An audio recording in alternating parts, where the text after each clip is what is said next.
ഓരോ ക്ഷേത്രങ്ങൾക്കും ഓരോ ആചാരങ്ങൾ, ഓരോ നാട്ടിലും ഓരോ ആചാരങ്ങൾ അങ്ങനെയാണല്ലോ.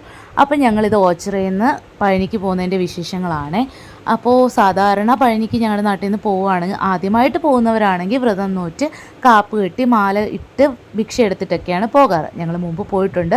അപ്പോൾ അതുകൊണ്ട് തന്നെ തലേന്ന് പോയിട്ട് ജസ്റ്റ് കാപ്പ് കെട്ടി കുറച്ച് ഭിക്ഷ എടുത്തിട്ട് പോകാമെന്ന് കരുതിയത് കൊണ്ട് തന്നെ ഓച്ചിറ അമ്പലത്തിൽ പോയി കാപ്പ് കെട്ടി അവിടെ തന്നെ ആണ് ഭിക്ഷ എടുത്തത്. അപ്പം നമ്മൾ സാധനങ്ങളൊക്കെ നമുക്ക് കൊണ്ടുപോകാനുള്ളത്, അതായത് പൂജയ്ക്ക് വേണ്ടുന്ന സാധനങ്ങളൊക്കെ അവിടെ അമ്പലത്തിനടുത്തുള്ള കടകളിൽ നിന്ന് കിട്ടും. അതൊക്കെ അവിടെ നിന്ന് പൂജിച്ച് നമുക്കിങ്ങനെ തരും. അത് കിഴി കെട്ടി, അതായത് പഴനിയിലേക്കുള്ളത് ഒരു കിഴി കെട്ടിയിട്ട് നമുക്ക് ആ കിഴി മയിൽപ്പീലിയുമായിട്ട് ചേർത്ത് കെട്ടി അതാണ് നമ്മൾ ഭിക്ഷയ്ക്കായിട്ട് കൊണ്ടുപോകുന്നത്. അപ്പം നമ്മൾ അമ്പലത്തിൽ തന്നെ ഭിക്ഷ എടുക്കുന്നതുകൊണ്ട് അവിടെ ഭിക്ഷ എടുത്തതിന് ശേഷം തിരിച്ച് ഇവിടെ ഗണപതി അൽത്തറയിൽ വന്നിട്ട് അദ്ദേഹം അത് നമുക്ക് അഴിച്ചു തരും. ആ കിഴി മാത്രം നമ്മൾ പഴനിയിലേക്ക് കൊണ്ടുപോവുകയാണ് ചെയ്തത്.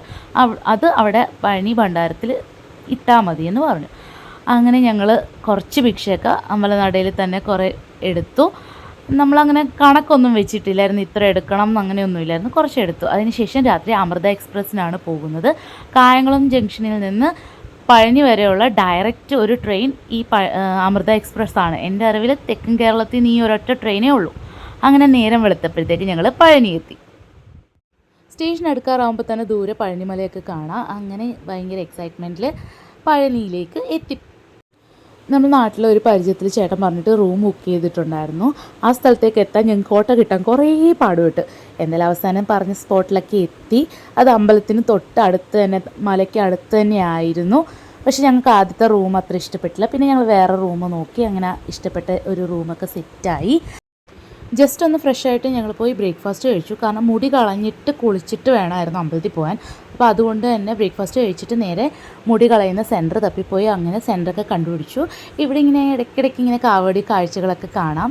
അങ്ങനെ സെൻറ്ററിലെത്തി ടോക്കൺ എടുത്ത് മുടി കളഞ്ഞു. ഇതുപോലെ കുറേ സെൻറ്ററുകൾ പളനിയിൽ അവിടെ ഇവിടെയൊക്കെ ആയിട്ടുണ്ട്.